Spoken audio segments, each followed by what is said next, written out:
Chico Resch. You are listening to the Let's Go Devils podcast on the Primetime Radio Network.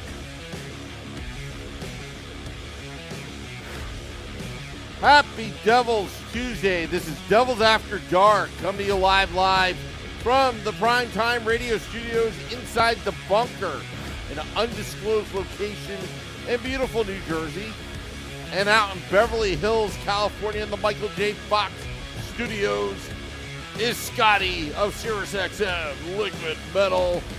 I'm your host, Sam Wu, streaming live on Facebook Live, YouTube Live, Twitter, X Live, and Twitch on the Let's Go Devils Network. This episode is presented by And Crew Brew. Just want to point that out there, And Crew Brew. Come visit us November 18th out on the And Crew Brew big stage at American Whiskey for the Devils take on the New York Rangers. But anyway, enough of that plugging, Scotty. I'm just experimenting, plugging, trying to get that rhythm, the flow, the cadence, everything good. But, the Devils got shot down by the Jets 6-3. Not the New York Jets, but the Winnipeg Jets. Yeah, this was a definite bummer of a game once again here for these Devils, who are now on a 3-game losing streak, which is not good. It's not what we want to see here from this team. So there's a big difference with Jack Hughes in the lineup and out of the lineup, and Nico Hischier as well. And the Devils have really been struggling here in the past number of games. Let's talk about it. Number 14 on the road up there in the Peg. Good old Winnipeg. Nico, by the way, before the game is announced, he's on the IR, retroactive to October the 27th, so nothing too out of the ordinary there. Fourth game without Jack. Kira Schmidt is in goal. Alexander Holtz is looking at a bigger role, moved up to the second line.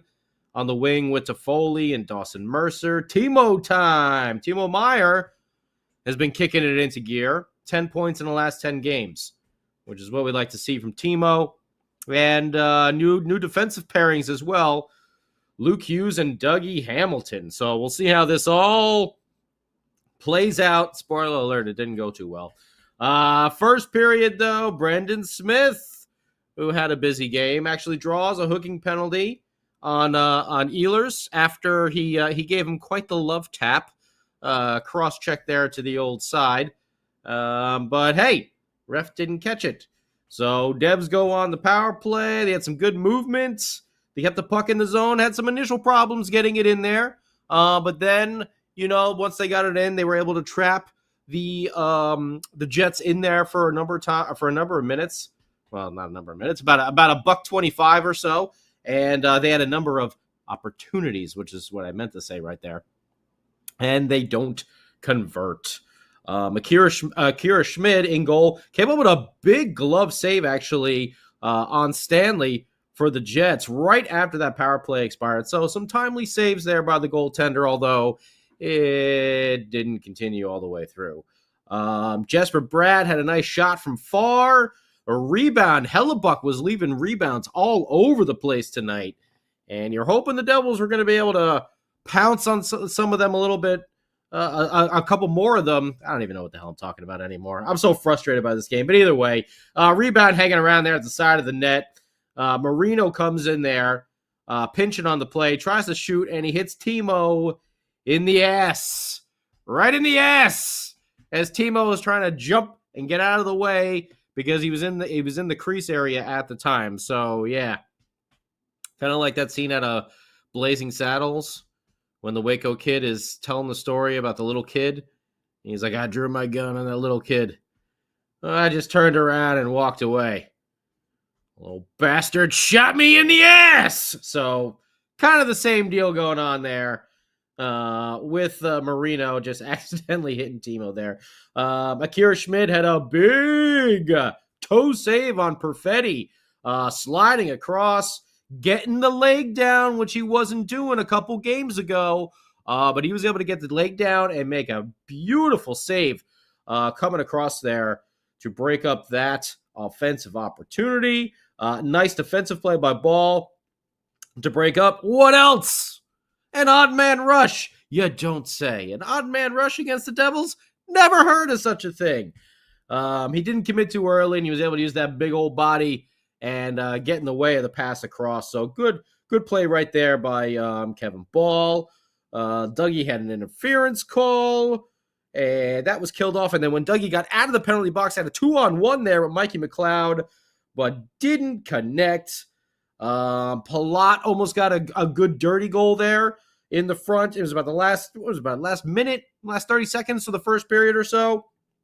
We had a shot, partially deflected. It bounced. I think it hit off of the Jets D-man's noggin. I think I got a clunk, but it was a little flutter, so it wasn't, anything dangerous. It was a deflected shot from the point, partially, and just and clunk, and then went right down to Palat, but he was not able to slam it home. Hellebuck there to make the save. So going into the second, Akira Schmid, oh boy.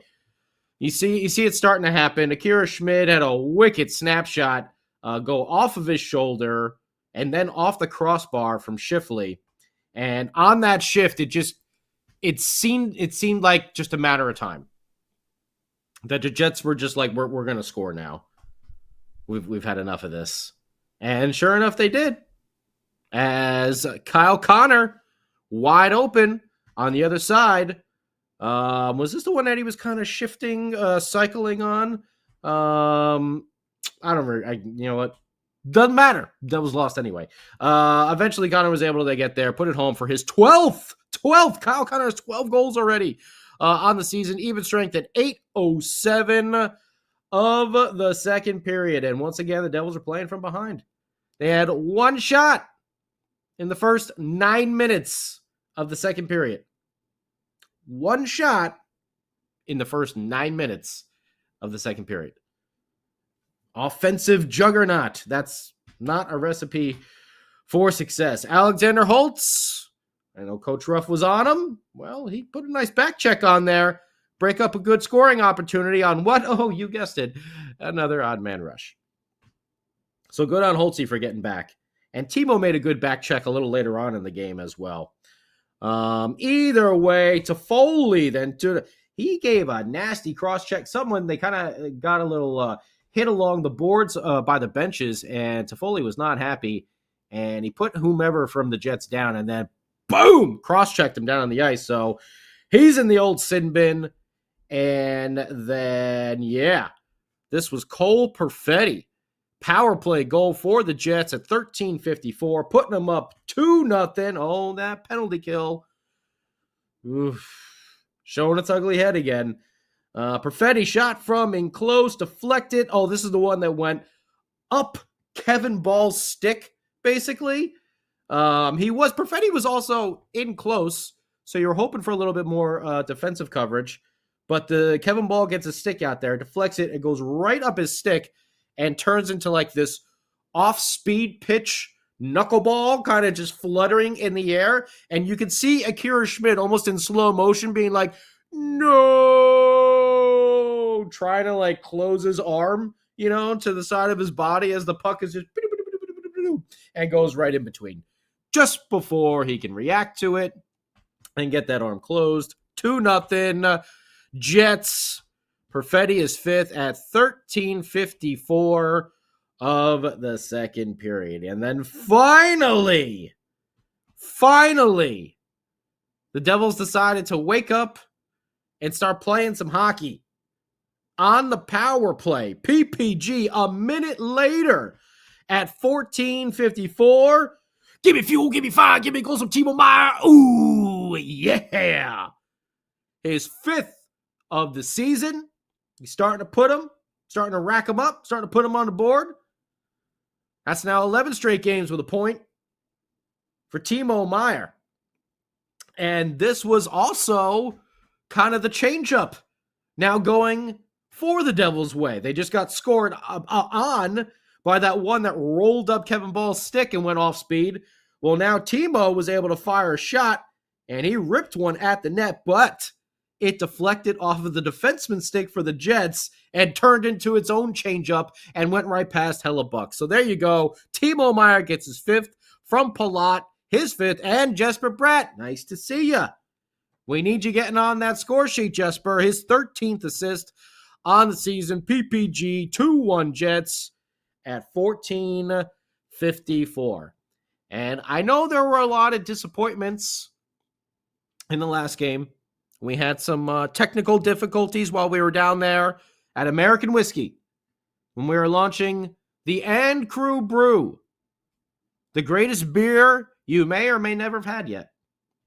But it's available for you to have it. And unfortunately, we were not able to make a certain part of Devils After Dark happen. However, today, we are all fixed up and ready to go. And yeah, I'm getting it in my ear right now. We need to go to the Let's Go Devils podcast studios and check in with the great king of the football calls himself, Sam by God Woo, who's on location at Mrs. Woo's Palace with this Devils After Dark game update.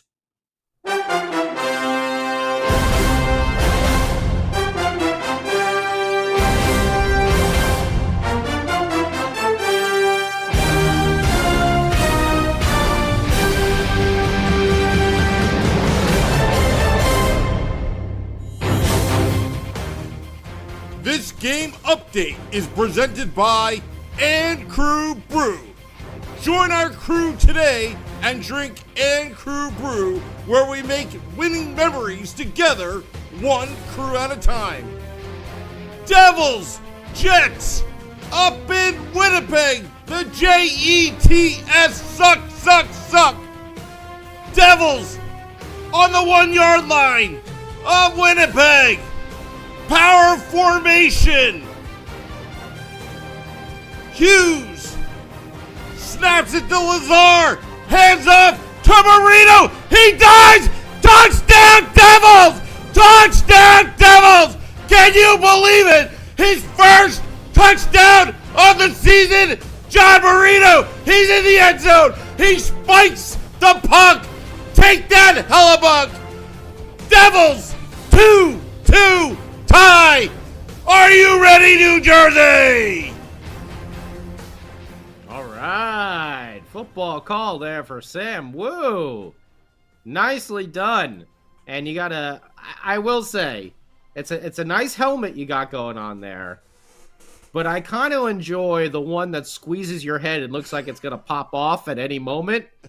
A little bit better. We gotta thank Max, our boy Max, for getting Sam Woo hooked up with an actual helmet over here.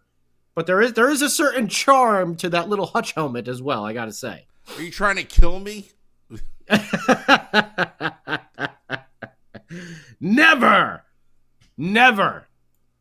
Because we need our football calls. From the greatest heel in the history of Hockey X, Sam by God Woo. That's right, John. Don't call me Dan. Laces out. Isotoner gloves. Marino gets his first of the season from Lazar, his first assist, and Luke Hughes at 16:06. It's an even strength goal to tie it up 2-2-2.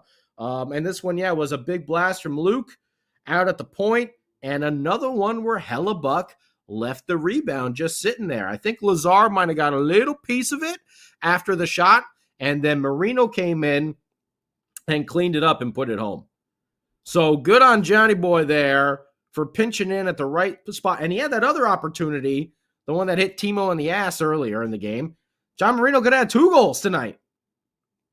So good play on him for picking the right time to go in and close in on the net. That's some hockey smarts right there from John Marino. Gets his first of the year at 16:06. But we have seen this many times over in previous seasons. Hopefully it doesn't come back again because, what is this? 2 minutes later at 18:10. 2 minutes and 4 seconds later, the Devils are like, we don't like to be tied or in the lead. We like to be playing from behind at all points in the game for some reason. They give the goal right back to the Winnipeg Jets, and it's Ehlers. He gets his third from Perfetti and Sandberg. Like I said, at 18:10 of the second period, and this was the one where Ehlers got loose. He was working the cycle a little bit, and he was just completely uncovered on the far side. Even strength goal there. Past Akira Schmid. 3-2 Winnipeg Jets. And we're moving to the third period now. Devils need some action to happen. Come on, boys. Let's play. Well, we didn't play the first period and a half, so come on. Let's play half a game here. 30 minutes. Let's go. Final 20. Curtis Lazar started out. Draw a penalty along the boards. That was after Haula and Lazar were trying to jam home the puck in front of the net. More rebounds by Hellebuck. Just left there that the Devils were not able to capitalize on. They don't put the they don't convert on the power play there. And then who was it? Someone got driven into the boards by Brendan Smith, and then Ehlers came in. Nikolai Ehlers, Nemestikov got driven into the boards by Brendan Smith. Boarding call. And then Ehlers comes in and challenges him. And like I was saying, he's not the fighter. But you saw the reaction from his teammates and from the fans in attendance. What team could use a little something like that? Not really sure. But either way, Brendan Smith does drop the gloves. Handles himself okay because Ehlers can't really handle himself at all. But he still goes in there and gets and scores the points for putting up the fight to Brendan Smith. Immediately, too. This wasn't like, oh, let's drop the puck, next shift, or 2 minutes left to go in the game. This was right there when it happened. His guy got run and goes in and makes it happen. Not a big fighter. Luke Hughes gets run. Timo Meier tries to do something. He gets cross-checked to the face. Everyone else just stands around. I don't get it. Either way, I don't understand the penalties on this either. Somehow, Ehlers didn't get an instigator, which he probably should have. Smith got a boarding call along with the fighting. I think they gave Ehlers a high sticking call as well with his fighting. So 7 minutes for both. 5-on-5 play, which of course leads right into Curtis Lazar taking a hooking call. So the Devils think they're getting a power play, and then they find out they're getting a boarding call, added, by the way, on after the fight, which you don't see happen very often at all in the NHL, except obviously, against the Devils. Because we know the officials, they just love our team. Not that the Devils were doing themselves any favors tonight, but officials suck too. But either way, he's in the box, and you knew it was about to happen. Connor. He's got a nasty backhand with power. Oh, man, that's right. He walked right in front, and you would not think he would have got the velocity on this shot that he did. But, woo! He got up on that. That puck just tubed straight up and off the crossbar. Schmid got lucky. Siegenthaler, not so much because he lost an edge. He couldn't clear the puck. Haula tries to get it out of the blue line. Good, solid effort, but he wasn't able to get it out of the zone. The Jets keep it in. Eventually, Sheffley gets it along the boards, and he does this crazy no-look backhand pass. I mean, he just turns and rips it, and it somehow makes its way through all the other players, right across the ice, to who? Oh, Kyle Connor. Oh, the guy with 12 goals. Well, guess what? Now he's got 13. Rips it home. Power play goal for the Jets. Shifley has 13 assists, and Morrissey as well, his 12th. 4-2 Jets at 9:54 of the third period. And then Nemestikov right after that at 11:58. So just about 2 minutes later, 2 minutes and 4 seconds later, Nemestikov knocks ball behind his own net, behind our net, behind Akira Schmid, knocks ball down and off the puck, and then feeds Baran right in the front for a goal past Akira Schmid. I think this one went 5-hole. I could be wrong on that one, but I think that one went 5-hole. Kevin Ball, come on, buddy. You can't be getting knocked down and off the puck like that. I know you had some good moments tonight, but that was not a good one. You're a big boy. You can't be getting knocked off the puck like that. The Devils do turn it around a little bit. Dawson Mercer gets his third. Dougie Hamilton at the point. He sent a wild headhunter slap shot towards the net. I don't even know how this stayed like in the goal range, but it popped off the crossbar and went to the side. Dawson Mercer was right there. Swing and a miss, strike one. He whiffs on the first attempt, but then the second one, he is able to connect and put it home for his third goal of the year. Dougie gets his sixth assist, and Eric Holla gets his third PPG. Power play goal for the Devils. 5-3. Mercer had a nice feed after that to Timo Meier in front. Hellebuck came up huge over there. Then, odd man rush the other way. Timo Meier chug. He's doing like the hustle chug. He's just using every ounce of breath that he's got left at the end of his shift to get back and break up a what? You guessed it, a 2-on-1. Odd man rush. Lazar took a big hit from Sheffley, goes after him. We get Lazar gets a double minor for roughing. Somehow Sheffley only gets a minor, even though they both dropped their gloves and were wrestling. But again, who knows? Thanks, refs. We had Kevin Ball then mucking it up in the corner as well. Game got a little testy there at the end, but no more fisticuffs. Devils lose after an empty net goal at 18:34. Ehlers, who, was a big part of this game for the Jets, getting into the fight earlier.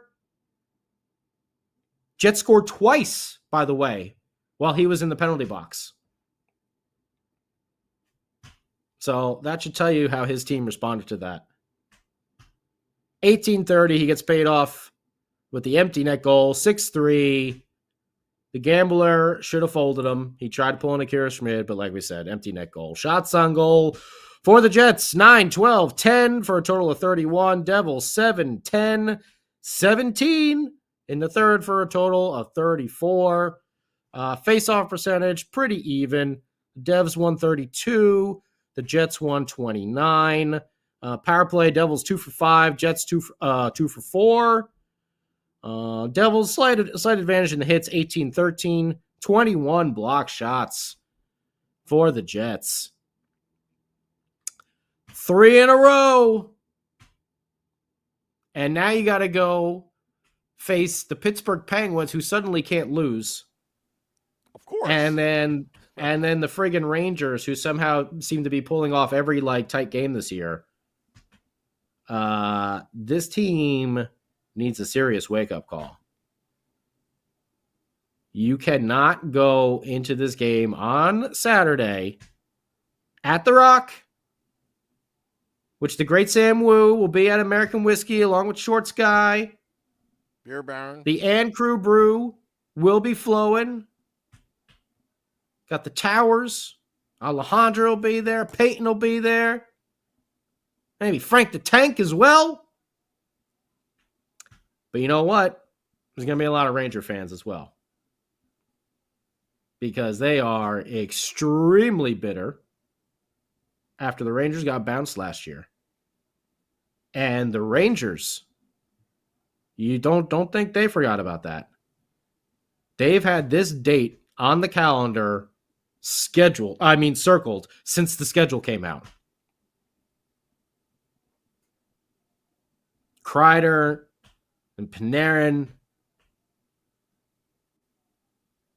Zibanejad, Fox, Shesterkin. They're all looking to make up for that series last year. They're going to come out swinging. And if the Devils got trounced by the Jets and they got a tough team in Pittsburgh on Thursday, you do not want to be limping into that game over the weekend. Whew. This team is going through it right now. I already see a lot of people with the Lindy talk.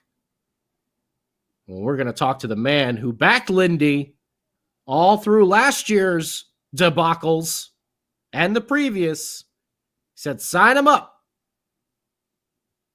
Trust in Lindy. Let's hear what he has to say. We're talking about the great Sam Wood, the king of the football calls. Coming on in here on Devils After Dark. Sam, what do you say is going on with this team right now? Defense, Scotty. It's not there. And we that was the Achilles heel during the offseason when you trade Damon Severson away on an expiring contract and let Ryan Graves walk on an expiring contract. Mm-hmm. The Luke Hughes, the young kids coming in. This has been, I'm not pointing at Lindy Ruff 100%. It's Tom Fitzgerald. It's absolutely Tom Fitzgerald. You have two goaltenders. You did not get a bona fide number one, which is fine because we talked about the salary cap situation with Hellebuck. But the defense has so many holes in it.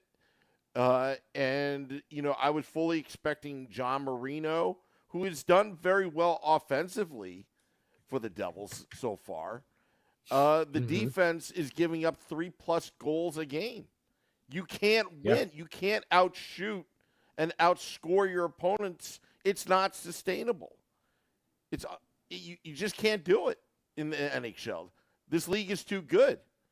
And I don't even know what to say. Now, special teams in terms of power play, very good.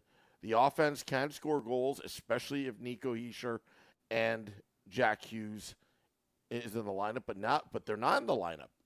And it kind of exposes the weakness that's how good these players are, Hughes and Hischier, that it exposed they can't score at that rate right now, and this is why they're losing.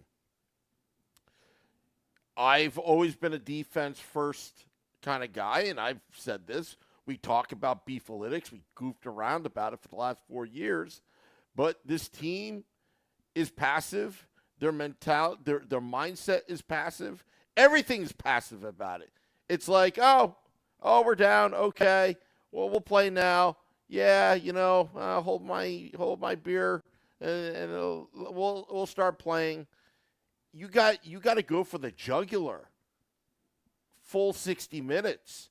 We're only seeing glimpses of it. I mean, we talk about old Yeller and all that. They can't even get behind the barn yet. To get down their team. Okay, forget about that. But this team does not have that killer instinct. JP just said that on the YouTube chat. No killer instinct on this team. I swear to you, I didn't plagiarize that. But there's one person that does. One teammate that does, and his name is Jack Hughes. He's coming back early, I have a feeling, because we were talking about a few weeks. He probably cannot stand, and he's probably up in the press box. This is unacceptable. This is unacceptable. You can't coddle me right now. I got to get back out there. I'll see you in Pittsburgh. And I for sure, after this loss, for sure, I think Jack Hughes is going to play on Thursday. I no doubt, because whether he's hurt or not, he's going to play because he's got that mindset. And then it's and it's infectious. The team is going to follow their leader. And with Nico Hischier on IR retroactive, but right now I've always felt that this was Jack Hughes' team this year. I just feel it. And it's not in the statistics or leading in the NHL in goals. It's a whole mindset and attitude change. And I think that his presence on the bench is going to turn things around. But defensively, there's a lot of work that needs to be done. Jack Hughes can't save, the season, the day, whatever. It takes a team to do that. So, again, I'm just observing, just like, well, the Devils are getting exposed right now because they're down. They're two pillars of the franchise. It's nice to see Timo Meier scoring. It's nice to see, Jesper Bratt. He does have the points, but sometimes he disappears, as far as I'm concerned, like in the playoffs. Palat, actually, I thought had a pretty good game today, but it takes a whole team. It's a team concept, and defensively, they really got to work on their defense. They really have to tighten up because there's just too many shots. They're just getting too close to Kira Schmid or Vanacek.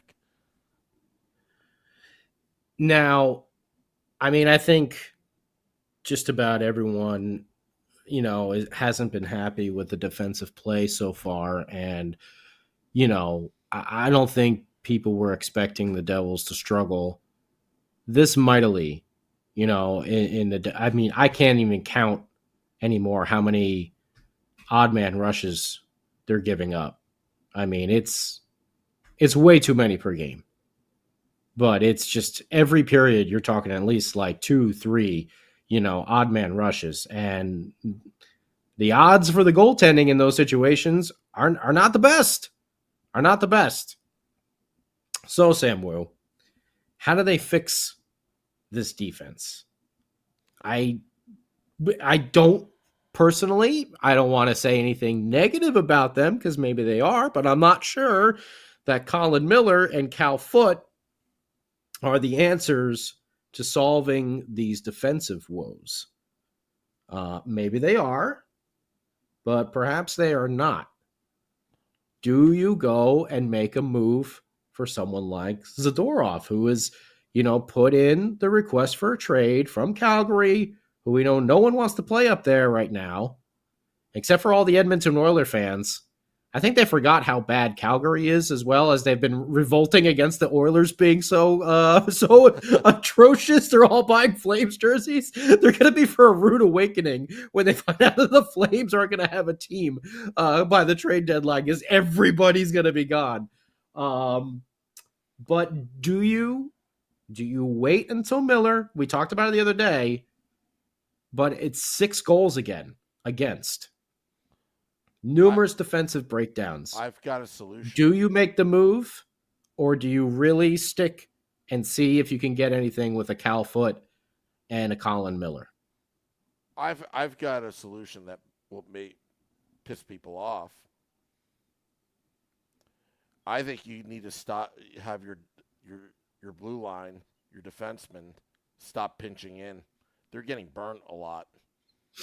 They're getting burned. I'm all about the aggressive offense, but too many times, Dougie Hamilton would get caught down deep. There's a 1D back. Now he's paired with Luke Hughes. I think that's just putting added pressure on the rookie. I think if you really want to shore up the defense, you got to stop. I can't believe I'm saying this, but I don't think they should start. I don't think they should start pinching in unless the game's on the line and they need a goal with 2 or 3 minutes left, I just think they're just getting caught out of position a lot. And that's why you're getting a lot of the odd man rushes. I think they may have to go to not so much a Jacques Lemaire style system, but right now it's just, I think there's just a lot of Lindy's system is very demanding, and I just don't know if it's sustainable over an 82 game season. But now that Severson and Graves are gone, I think they need to really be a little bit more conservative back there, and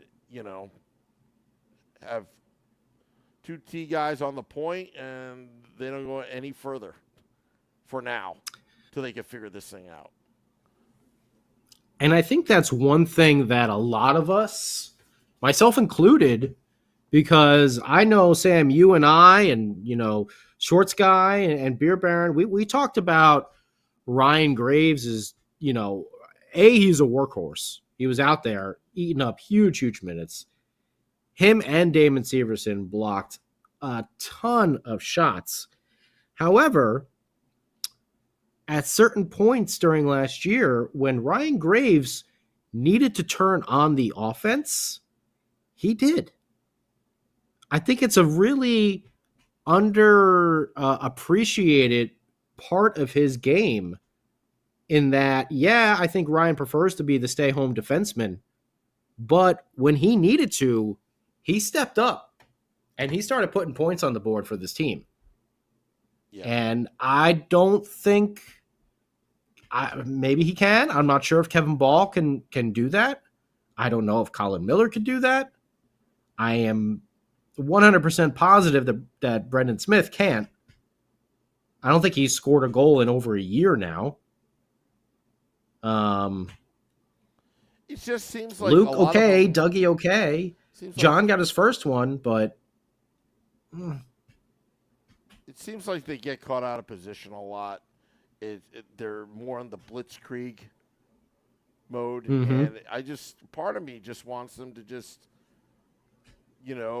strike when they're not looking, pick and choose your battles, because it seems like they're on the go, full 60 minutes, but they can't play a full 60 minutes team. And JP is sending Smith to the moon over there, Frank. Ralph Cramden style over there, like the honeymooners. So, and John Sumner says, no waiting. Go get Zadorov. Well, yeah, but with what cap space and who do you trade? I mean, easier said than done.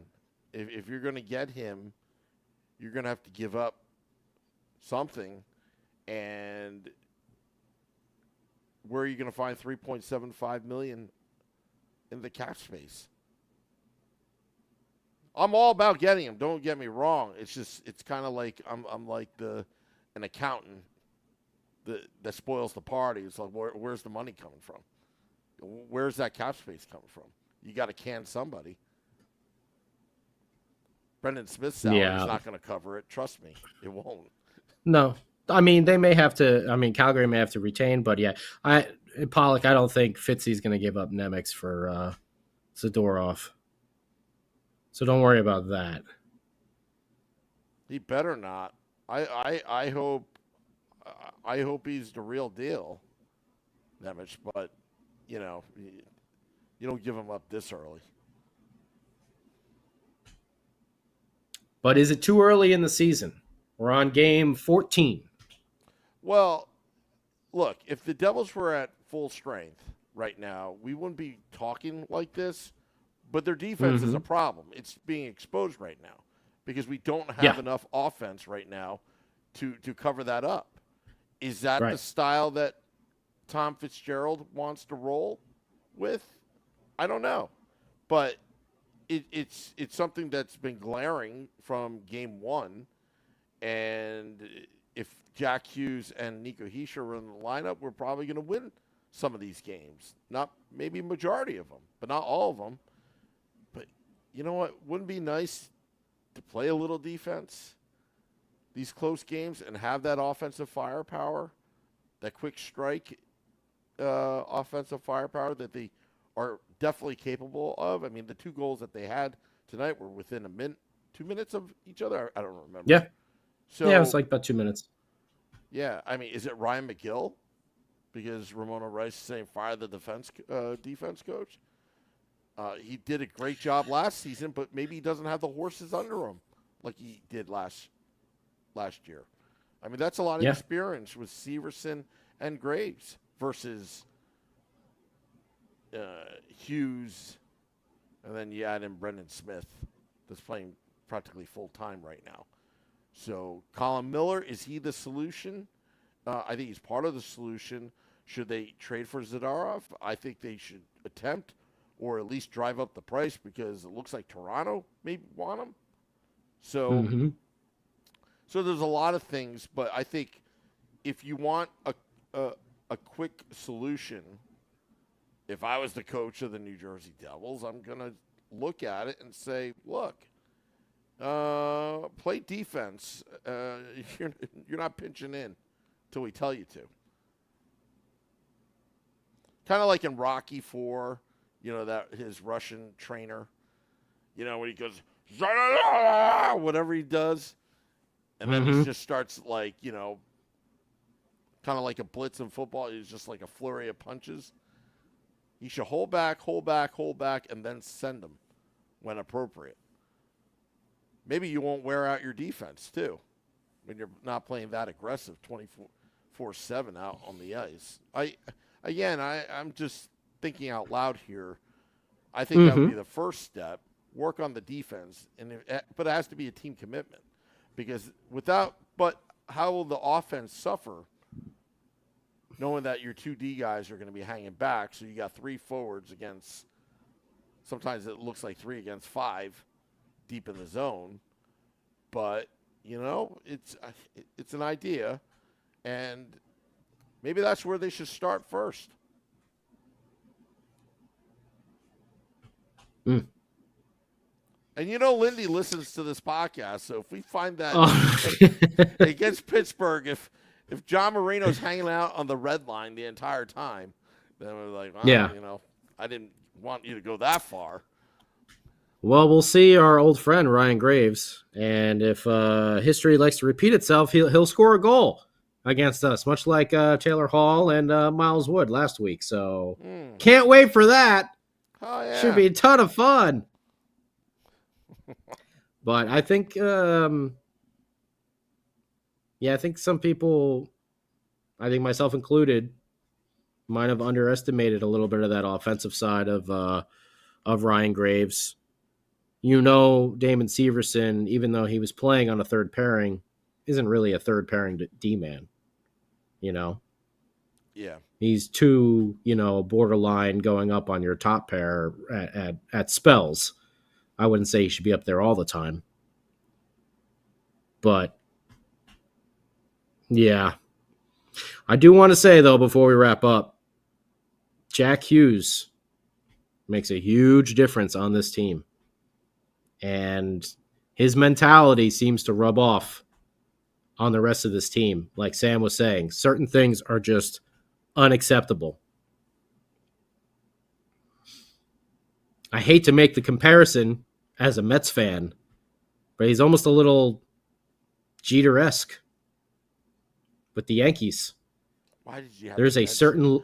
Why did you have the Mets? Well, he won a lot of championships, but... Jeter had a certain expectation, and he went out there and he played to that level, and he didn't have to. He kind of talked with his actions on the field. I don't think he was an overly rah-rah guy. And he had a certain expectation when he went out there that he played to, and the rest of the team followed him. And you can see the Devils with Jack Hughes and the Devils without Jack Hughes not playing the way they were with Jack Hughes. And even though he plays a lot, he is not on the ice on every single shift. It's just a vibe of accountability that he gives off.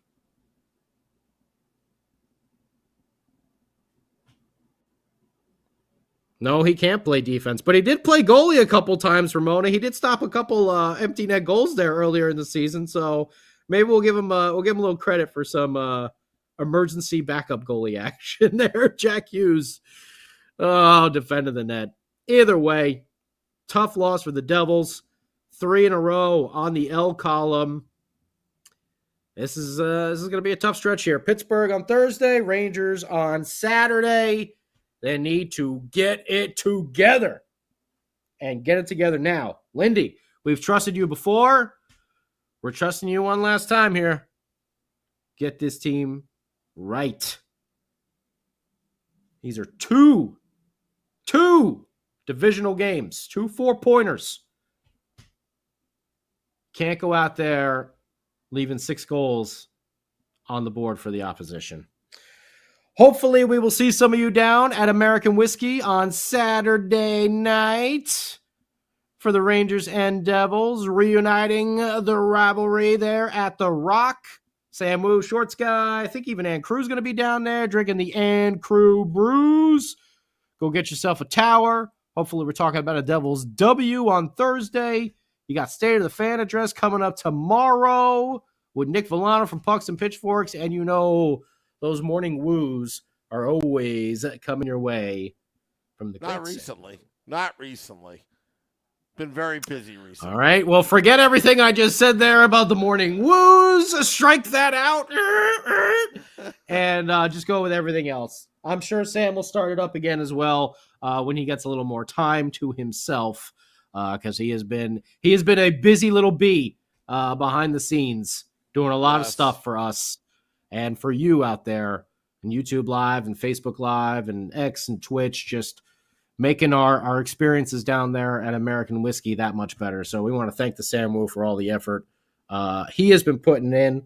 And I want to thank everybody on the chats for chiming in, even at these later hours there on the East Coast.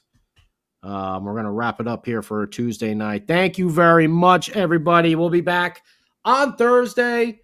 Game Day Live with Vinny, Shorts Guy, Sam, and then Devils After Dark here with me, Scotty, and Sam Wu. Hopefully talking about a Devils W. Sam, turn it over to you for the final goodbyes. Hopefully, just want to thank everybody for tuning in. Also want a big shout out to Roger Allen Wade and Johnny Knoxville for mentioning the Let's Go Devils podcast. I got a couple texts in the past couple days about that. I thought that was really cool. It's the Outlaw channel, right, Scotty, that they're on? Outlaw Country. Yes. Anyway, and also, State of Fan Address tomorrow presented by pucksandpitchforks.com. Guest is James Nichols of New Jersey Hockey Now. We'll be talking more puck, more Devils, and like Scotty said, we'll be back on the big stage on Saturday. Devils Rangers, pregame, postgame, outdoor in the cold. Anyway, I'll see you later. Let's turn it all around. Till next time, let's go Devils.